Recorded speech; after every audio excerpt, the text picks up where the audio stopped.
우리가 복음의 은혜만을 강조하다가 보면 율법의 가치와 기능의 중요성을 잃어버리게 될 수가 있습니다. 극단적인 경우로 볼 때는 그리스도인들이 방종에 이르기도 되고 또 때로는 게으러지기도 되고 더 극단적으로는 율법을 부정하거나 율법의 가치를 아예 없는 것처럼 그렇게 생각하는 경우도 있습니다. 그리스도인의 이웃과 사회에 대한 기본적인 책임의식까지도 결여되는 그런 상황들이 만들어질 수도 있습니다. 적어도 이러한 문제가 아니더라도 복음이라고 하는 보험을 든 것처럼 생각해서 쉽게 율법의 가치를 부정하거나 무시하면서 이 세상에서 적당히 타협하는 혹은 악과 죄를 반복하는 그러한 자기 합리화를 추구할 수도 있습니다. 기본적으로 그리스도인의 이러한 태도는 복음을 왜곡한 것이고 그리고 율법을 폐한 것이 아니라 완성하신 예수님의 깊은 뜻을 오히려 자신의 필요에 따라서 변질시키는 결과라고 볼 수가 있습니다. 그런가 하면 로마 교회에서 나타났던 문제와 마찬가지로 율법주의적인 가치가 흔들리게 될 때 기존에 가지고 있었던 그런 정서적 분위기를 두려워하고 또 그것에 대해서 염려하는 현상들도 나타날 수가 있을 겁니다. 이러한 문제는 오늘날만이 아니라 복음이 처음 전해진 로마에서도 다르지 않았기 때문에 이 문제를 구체적으로 말씀하고 있는 겁니다. 그러면 바울이 본문에서 강조하는 것이 무엇입니까? 바울은 복음을 설명하면서도 율법의 가치와 율법의 기능이 결코 부정되어서는 안 된다. 이것을 가르쳐주고 있습니다. 그것을 복음은 율법을 폐하는 것이 목적이 아니고 율법을 완성하는 것이 참 복음의 목적이었고 그것을 완성하는 것이 주님의 희생이었고 그리고 그것을 통해서 우리가 하나님의 의를 덧입을 수 있도록 허락해 주신 것이기 때문에 율법을 폐했다고 생각해서는 안 된다라고 하는 것이고 그 율법의 기능은 우리가 하나님 나라에 이를 때까지 유효하다라고 하는 것을 가르쳐 주는 겁니다. 그렇다고 해서 우리가 주의해야 될 것은 우리가 율법에 떨어지는 사람이 되어서는 다시 안 된다라고 하는 것도 분명히 해야 됩니다. 율법에 떨어지게 되면 다시 복음을 부정하는 사람이 되고 맙니다. 그러니까 참 어려워요. 어렵다는 말은 우리가 하나님 앞에 응답해 나가는 그 의식 속에 이것이 아주 간단한 정리가 되면 어렵지 않은데 이 정리가 안 되면 매우 어렵고 혼란스러워질 수가 있습니다. 어떤 분위기에 따라서는 율법주의를 따라갈 수도 있고 어떤 분위기에 따라서는 아예 율법 부정하고 갈 수도 있고 이런 상황이 만들어질 수 있다. 그런 의미입니다. 그러니까 바울이 7절에서 제일 먼저 이제 반문하는 얘기가 뭡니까? 그런즉 우리가 무슨 말을 하리요? 율법이 죄냐? 그러면 이렇게 따지는 겁니다. 그럼 율법이 필요 없다는 얘기냐? 아니 율법 자체가 죄라는 얘기냐? 율법이 그러면 없어야 되겠느냐? 그런데 이어서 바로 뭐라 말합니까? 결코 그럴 수 없다. 율법은 죄도 아니고 율법 자체를 부정해서도 안 된다. 복음을 말하기 때문에 복음 신앙을 말하기 때문에 율법을 부정하거나 율법의 가치를 부정해서는 안 된다. 율법주의적인 가치관을 가지고 있는 사회에서 율법과 그러한 사회적 정서를 역행하는 것은 쉽지 않습니다. 그것은 마치 조선시대의 정서가 지배하고 있는 사회에서 처음으로 서양의 기독교의 가치가 들어왔을 때 받아들이기가 대단히 힘들었죠. 결코 쉽게 받아들일 수 있는 것이 아니었다라고 하는 의미입니다. 그런 상황을 우리가 생각해 보면 우리 스스로도 이미 경험했던 일이라고 생각할 수 있습니다. 양반과 천민이 분명한 신분과 계급제도가 있었던 시대예요. 남자와 여자가 신분의 차이가 있는 상황에서 주인과 종이 같은 공간에서 예배를 드린다? 이건 불가능했습니다. 오늘처럼 같은 공간에서 숨을 쉬거나 식사를 하는 것조차도 용납되지 않았던 그런 사회적 정서에 기독교가 들어왔을 때 우리는 처음서부터 그러면 그렇게 합시다 이렇게 됐나요? 결코 그렇지 않았던 거예요. 남자는 남자끼리 모여서 예배했고 여자는 여자끼리 모여서 예배했습니다. 그런 의미에서는 기독교가 우리 사회의 변화에 굉장히 큰 공헌했어요. 제일 먼저 부딪혀서 이 부분에 대한 그 갈등을 극복시킬 수 있는 기회를 만들었기 때문입니다. 오늘날처럼 자유롭게 한 공간에서 예배할 수 있는 그런 상황이 만들어지기까지는 많은 시행착오와 사회적 갈등과 많은 충돌과 그런 아픔을 경험하면서 오늘 우리의 모습이 만들어졌다는 겁니다. 교회 내적으로도 많은 갈등을 경험했습니다. 그 과정에서 많은 사람들이 어려움을 당했습니다. 그것을 극복하는 과정 속에는 많은 어려움들이 있었고 아픔이 있었습니다. 그러한 과정을 교회가 먼저 경험하면서 우리 사회 신분제들을 극복할 수 있는 상황들이 만들어졌고 그런 정서들, 그런 분위기들이 만들어졌던 거예요. 교회조차도 말씀드렸던 것처럼 남녀가 다른 공간에서 따로 예배를 했습니다. 나중에 기억자 예배, 그건 나중에 얘기해요. 기억자 예배당 만들어지는 거는. 처음에는 아예 그런 자체가 용납이 안 됐어요. 때문에 남자들 모이는 데서는 남자 선교사가 예배를 했고 여자가 모이는 곳은 여자 선교사가 예배를 했다고. 율법주의가 지배하던 사회에서 형성된 율법 절대주의 분위기가 사람들에게 우월의식을 가지게 했지만 동시에 그 율법에 매이게 하는 신앙이 형성되었습니다. 그러한 상황에서 바울이 전한 복음은 율법으로부터 자유를 선언한 거예요. 율법이 결코 의롭게 만들지 못한다는 율법의 한계를 깨닫게 하는 말씀을 했을 때 로마의 그리스도인들이 곤란에 빠지는 거죠. 특별히 유대인들은 율법을 포기한다는 것이 허락되지 않았습니다. 반대로 그것으로부터 자유롭게 된 사람들은 율법을 버리는 상황을 만들어진 거예요.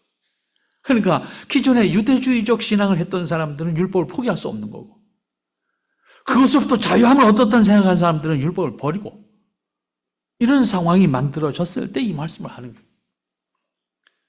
여전히 율법주의 신앙을 하는 사람들과 반대로 율법을 폐하는 입장을 가지는 사람들이 자신들의 입장을 서로 주장했을 때 복음을 전했는데 가치관에 혼란이 오는 거예요.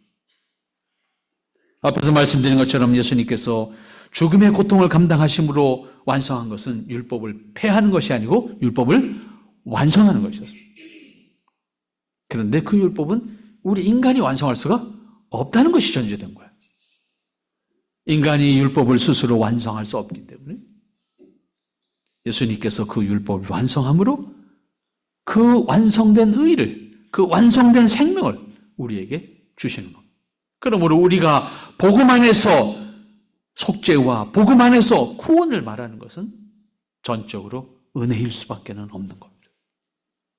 그런데 율법의 완성을 로마 교회 신자들은 율법을 폐할 것으로 생각하고 로마의 유대인들은 율법이 폐기된다는 것에 대한 두려움을 가지게 됩니다. 이에 대해서 바울은 율법의 유효성, 동시에 복음 신앙을 가졌다고 해서 율법을 부정하거나 무시해서는 안 된다. 이것을 통해서 율법을 폐기하는 것을 주장하는 사람들에게서는 율법의 가치를 확실하게 인정하는 것이고 동시에 유대주의적 사고 구조를 가졌던 율법을 폐기한다는 것에 대해서 두려워하는 사람들에게 대해서는 율법이 분명히 주님이 오실 때까지 유효하다는 것을 인식시킴으로써 복음의 가치를 분명히 이해하도록 합니다. 그런즉 우리가 무슨 말을 하리요? 율법이 죄냐? 그럴 수 없다. 율법 자체가 문제가 아니다. 여기서 금방 할 수 있는 것은 율법 자체가 죄가 된다는 의미가 아니라는 말입니다. 그런 의미에서 율법 포기되어서는 안 된다는 겁니다. 복음을 말한다고 해서 율법 자체를 죄로 여기는 것이 되어서는 안 되고 그렇기 때문에 율법을 부정하거나 율법을 죄악시해서는 안 된다는 것을 강조하는 겁니다. 복음을 말하고 복음 신앙을 강조한다고 해서 율법을 부정해서는 안 되고 율법의 기능과 그리고 율법의 가치를 제한해서도 안 된다. 그러므로 율법의 역할, 율법이 있어야 되는 이유를 분명히 알아야 된다라고 하는 거죠. 그러면서 하시는 말씀이 뭡니까? 율법으로 말미암지 않고는 내가 죄를 알지 못하였다. 율법의 기능이죠. 율법이 왜 있어야 되는지 주님 오실 때까지 율법이 중요하다라고 하는 것을 다시 강조하는 겁니다. 복음은 율법을 부정하는 것이 아니기 때문에 율법을 부정하거나 제한하는 것은 옳지 않다는 이야기입니다. 따라서 바울은 율법이 왜 있어야 하고 복음 신앙을 가졌다고 해서 율법을 부정하면 안 된다라고 하는 것을 강조하는 것. 복음에 담긴 은혜를 깨닫고 믿음으로 거듭나는 은혜에 동참했다고 해서 율법을 부정해서는 안 된다는 것을 염두에 둔 강조의 말씀입니다. 바울이 강조하는 핵심은 율법이 없다면 죄를 죄라고 말할 수 없고 죄를 깨닫지도 못하고 그다음에 죄에 대한 의식도 사라지게 된다라고 하는 것 때문에 반드시 율법은 우리에게 있어야 하는 것이다. 율법을 통해서 하나님의 은혜를 더 확인할 수 있기 때문이다. 두 가지 목적이 다 있는 거예요. 죄를 인식하는 것과 동시에 하나님의 은혜를, 복음의 가치를 확인할 수 있게 되기 때문이다. 우리는 율법 자체만 생각하기 쉽습니다만은 율법이 있음으로 인해서 복음이 복음인 것을 깨닫게 되는 거예요. 율법이 없으면 복음은 동시에 복음의 가치를 발휘할 수가 없어요. 이 두 개가 같이 있는 거예요. 그 때문에 복음을 말한다고 해서 율법의 가치를 부정해서는 안 된다라고 하는 것을 말씀하는 거예요. 자, 그 다음에 8절 말씀부터 10절까지를 여러분들이 한번 보시기 바랍니다. 율법을 이해함에 있어서 주의해야 될 것은 율법이 죄를 깨닫게 하고 또 정죄하는 기능을 하기 때문에 죄를 죄라고 할 수 있는 근거를 마련해 주는 것이다. 그렇기 때문에 율법이 없으면 죄가 없게 되고 죄를 인식하지 않게 되면 자신이 무엇을 잘못하고 있는 것조차도 알지 못하는 그런 결과를 낳게 됩니다.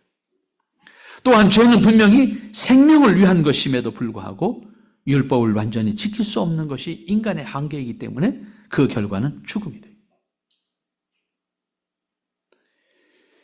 결국 심판에 이를 수밖에 없게 된다는 사실을 우리가 확인할 수가 있다는 겁니다. 이에 대한 분명한 이해와 깨달음이 있을 때 상대적으로 복음에 담긴 가치, 복음이 왜 복음일 수밖에 없는지, 그리고 복음이 하나님의 은혜인 것인지를 깨닫게 된다고 하는 말씀입니다. 그렇기 때문에 복음의 가치를 더 크게 확인하는 것도 율법의 기능입니다. 율법이 없으면 복음이 하나님의 은혜인 것을 확인할 수가 없습니다. 그럼에도 불구하고 현실적으로 사람들이 죄를 알게 되는 것을 부담스럽게 생각하고 죄를 말하거나 죄를 알게 하는 율법을 강조하는 것을 거부하는 것이 그러한 신앙이 형성되어 있는 것도 오늘날의 분위기입니다. 이러한 현상은 특별히 설교를 통해서 쉽게 알 수 있습니다. 죄를 지적하거나 죄를 강조하거나 죄를 의식하는 표현을 하지 않게 합니다. 특별히 미국의 교회들이 대부분 그렇습니다. 결국 좋은 말, 듣기 좋은 말, 재미있는 말, 희망적인 말, 긍정적인 말, 그렇게 하도록 유도합니다. 그런 것들은 분명히 필요한 것입니다. 우리에게 있어서, 우리의 삶에 있어서 현실적으로 위로가 필요하고 회복이 필요하고 치유가 필요하기 때문에 필요한 말입니다. 그러나 분명한 것은 어떤 질병에 걸린 사람이 있다고 하면 그 원인과 병명을 확인하고 검증하는 것이 먼저입니다. 그것이 회복되지 않고 치료한다는 것은 치료가 아닙니다. 그것은 결코 적절한 치료가, 완전한 치료가 불가능합니다. 그러므로 의사 선생님들이 가장 중요한 건 진단이에요. 무슨 병인가를 분명하게 진단했을 때 그 다음에 처방이 나오는 거예요. 이게 안 되면 온갖 약 다 쓰다가 사람 망가지는 거죠.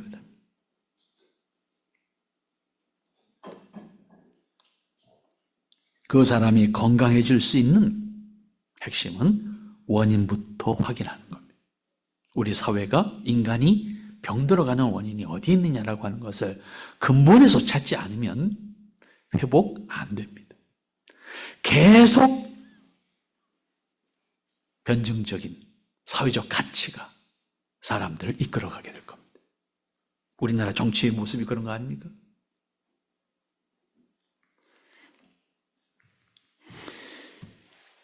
그러므로 이어지는 말씀, 율법이 없으면 죄가 죽은 것이라. 말이 좀 표현이 좀 어색하긴 합니다만 잘 생각하면 아주 귀한 말이지. 율법이 없으면 죄가 없는 것이다 그런 얘기잖아요. 때문에 율법을 말하지 않으려고 하는 거예요. 왜냐하면 그걸 말하지 않으면 자연히 죄의식도 사라지는 거니까. 이런 얘기죠. 단순해서 생각하면 율법이 없으면 죄도 없다는 의미입니다. 결국 율법이 없으면 죄가 성립되지 않는다는 의미겠죠. 그렇기 때문에 예수님께서 재림하셔서 최후의 심판을 하실 때까지 율법은 유효하고 그 기능을 발휘한다고 하는 것을 강조하는 겁니다. 복음신앙을 말한다고 해서 그런 의미에서 율법을 부정하거나 율법이 필요 없다라고 하는 것으로 생각하는 것은 죄를 부정하는 것과 같은 의미가 되고 동시에 심판을 원하지 않는 인간의 마음을 만져주는 것은 될 수 있지만 그렇다고 해서 심판이 없는 것이 아닌 게 문제가 됩니다. 그러한 의미에서 바울은 율법이 없으면 죄가 죽은 것이라고 했습니다. 율법이 없으면 죄도 없다는 의미입니다. 그런데 그렇다고 해서 죄가 아닌 것이 문제라고. 그것은 결과적으로 율법을 부정하는 것은 죄를 부정하는 것과 같다라고 하는 의미입니다. 그러므로 복음을 말한다고 율법을 부정하는 신앙은 온전한 신앙이 아니다라고 하는 것이고, 바울은 로마 교회가 이것을 이해하고 반드시 극복해야 할 것으로 강조합니다. 율법주의자들에게도 율법의 중요성과 그 한계를 동시에 깨닫게 하는 겁니다. 율법주의적 사고 구조를 가진 사람들은 율법이 폐하여진다는 것에 대해서 두려워해요. 그러나 복음을 말한다고 해서 율법을 폐하는 것이 아니고 동시에 그렇다고 해서 율법이 우리를 의롭게 하는 것도 아니라는 사실을 깨달아요.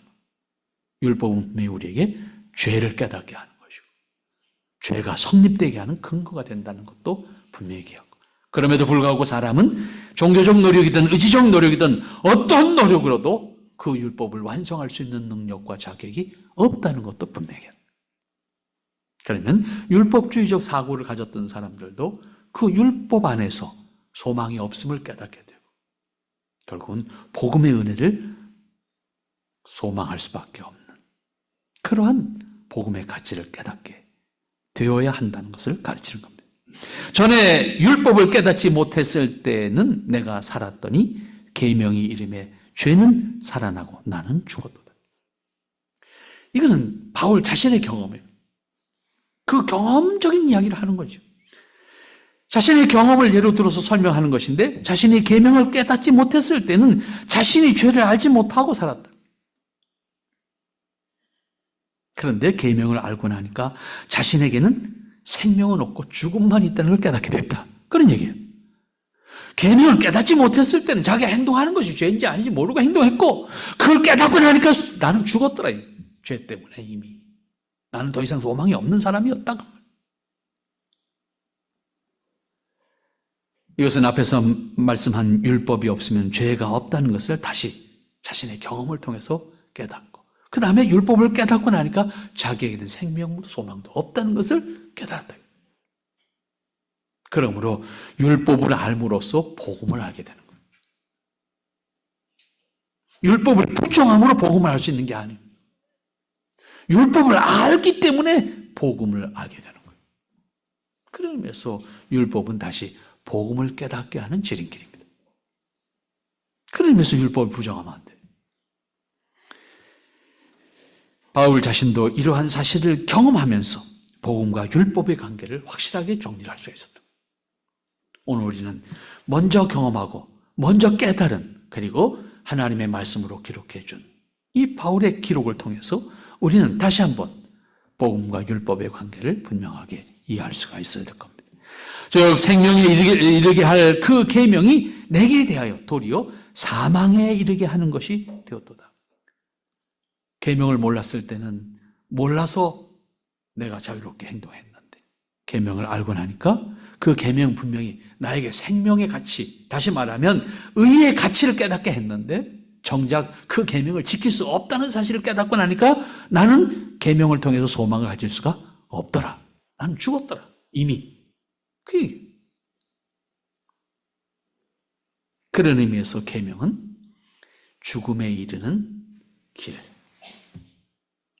그러나 계명은 분명히 의에 이르는 길을 가르쳐주고 있는 거예요.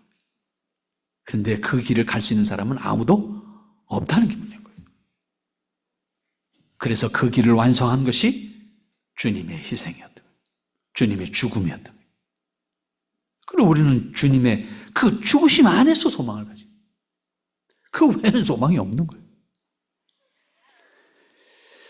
분명히 율법은 생명에 이르는 길, 선에 이르는 길, 하나님의 의에 이르는 길로서의 기준입니다.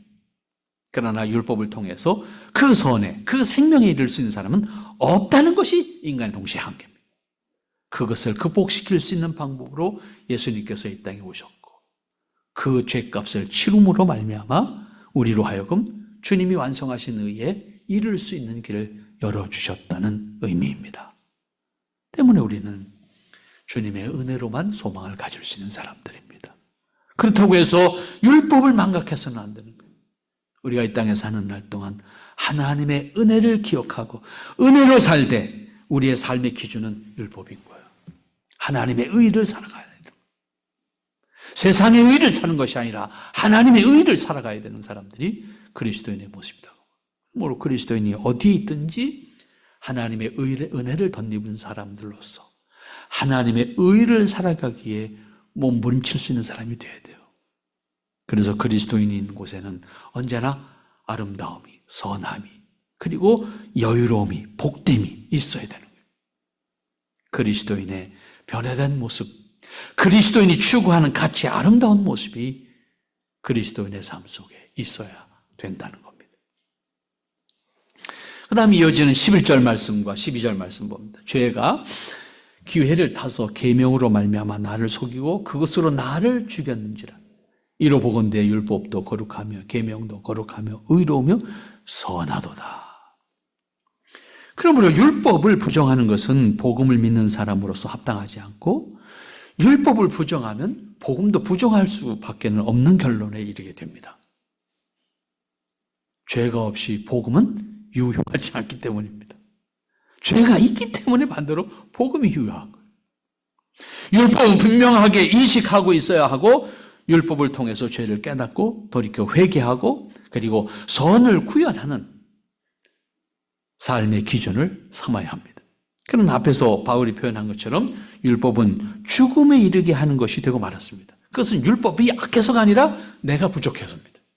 인간의 한계 때문에 율법을 완성할 수 없다는, 결국 완성할 수 없음으로 말미암아 내가 이룰 수 있는 것은 죽음이라고 하는 것, 그 이상 없다는 거죠. 율법은 죄를 깨닫게 하지만 율법을 완전히 지켜서 의와 생명에 이르게는 하지 못하는 것이 율법입니다.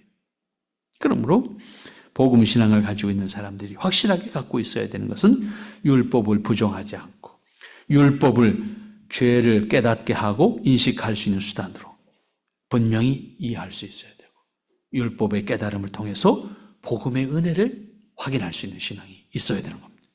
기본적으로 하나님께서 제시한 의의 기준을 의식하고 활용해야 된다는 말씀입니다. 더 나아가서 율법을 통해서 죄를 깨닫고 하나님께서 기뻐하시는 의가 무엇인지를 인식할 수 있도록 자기 안에 율법에 대한 기억과 의식을 준비해야 합니다. 죄가 기회를 타서 계명으로 말미암아 나를 속이고 그것으로 나를 죽였다, 이렇게 표현했습니다. 이 말씀 역시 바울이 경험적으로 깨달은 것을 예로 들어서 말씀하고 있는 겁니다. 계명은 분명히 의와 선을 행하는 기준입니다. 그렇지만 그 계명을 지킴으로 의에 이를 수 있는 사람, 생명에 이를 수 있는 사람은 없다는 말입니다. 왜냐하면 죄를 알기 때문에 의를 완전하게 행할 수 있는 사람이 없기 때문입니다. 분명히 그것이 죄인 줄을 알면서도 그것을 행하고 있는 것이 인간의 모습입니다. 그러므로 바울은 죄가 계명으로 자신을 속였고 결국 자신은 죄 가운데 있는 사람으로서 죽음에 이를 수밖에 없었다, 이렇게 고백합니다. 이것은 바울이기 때문이 아니고 세상의 누구나 모든 사람이 같은 입장인 것을 부정할 수 없습니다. 모두 배운 사람들이고 성인이지만 그렇다고 해서 율법을 기준으로 완전하게 행할 수 있는 사람은 아무도 없습니다. 요즘에 가끔 음주운전 사건 우리 뉴스에 많이 나지 않습니까? 엊그저께 보니까 사고 내고 도망가더라고. 왜 도망갑니까? 잘못했다는 걸 안 거잖아요. 잘못한 걸 알면서도 한 거잖아요. 그게 도망간 거잖아요. 근데 그게 그 사람만의 마음입니까? 우리 모두의 모습이 그런 모습이에요. 그것을 행하지 않았을 뿐이지. 우리는 매 순간 그러한 상황에 놓여 있다고요. 자기 자신에 대해서 다른 사람과의 관계가 아니더라도 내 스스로 하나님 앞에서 신실한 사람으로 서야 함에도 불구하고 서지 못하는 것을 스스로 끊임없이 우리는 반복하고 있지 않습니까? 이로 보건대 이어지는 말씀이죠. 율법은 거룩하고 계명도 거룩하고 의로우며 선하다. 바울의 결론이요. 복음을 말하기 때문에 율법이 없다는 얘기가 아니다. 이렇게 볼 때 율법은 거룩하고 계명도 거룩하고 의로우며 선하다. 율법은 악한 게 아니야. 율법은 선한 거야. 율법은 천한 게 아니야. 율법은 거룩한 거야. 그런 의미에서 복음은 율법을 부정하지 않는다라고 하는 거예요. 이걸 우리가 분명히 기억해야 합니다. 이렇게 말함으로써 율법을 중요하게 생각한 유대인들이나 개종한 유대인들 모두 율법의 가치를 존중하되 동시에 율법의 한계가 무엇인지도 깨달아라. 얘기죠. 동시에 복음만 또 주장하면서 율법을 폐하는 사람들이 있거든. 율법이 없이 복음의 은혜를 제대로 알 수 없다는 사실을 동시에 깨달아라. 이것을 전제한 교훈입니다. 율법 같은 의미에서 계명 모두 거룩하고 의롭고 선한 것이라고 정리를 합니다. 거룩하다, 의롭다, 선하다. 율법의 가치는.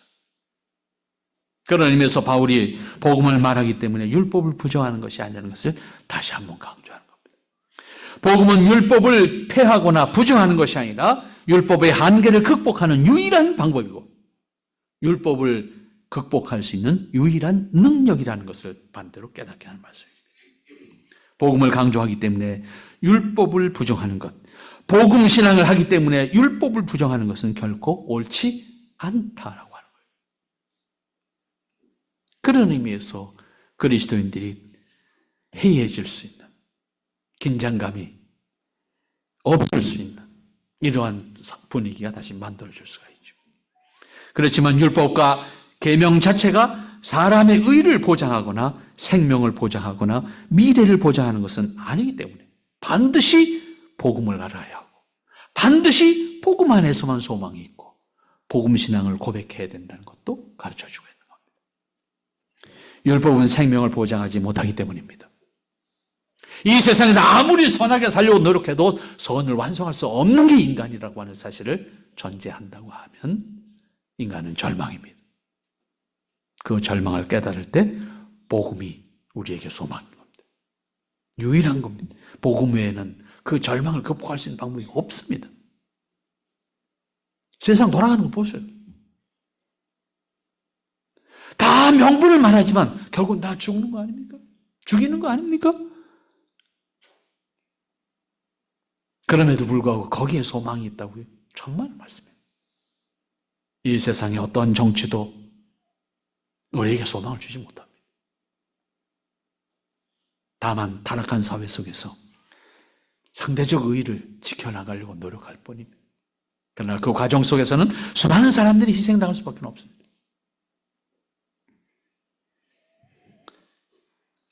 완전한 의의에 이를 수 있는 방법이 없다는 것을 우리는 개인적으로나 사회적으로나 국가적으로나 국제관계에서 다 깨닫게 되는 겁니다.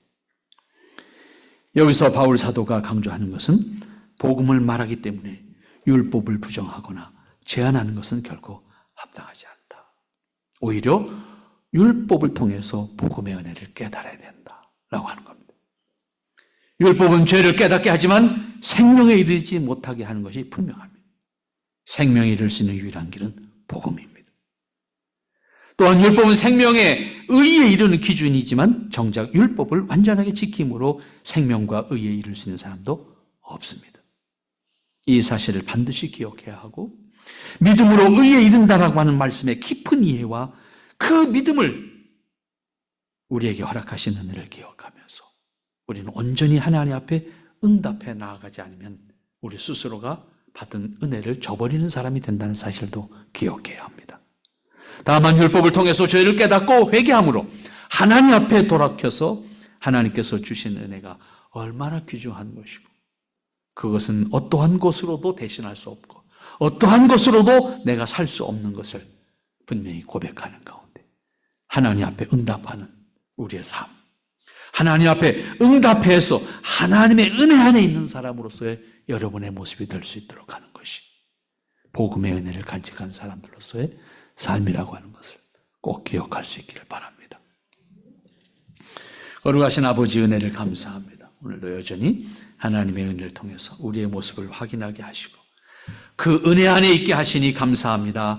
주님 허락하신 은혜를 우리에게 채워주시고 인도하시고 아버지 하나님 거룩히 여기실 때마다 주님 바라시는 아름다운 모습을 우리에게 깨우쳐 주시어서 주님의 은혜와 의를 이룰 수 있는 하나님의 귀한 사람들로 서게 하옵소서.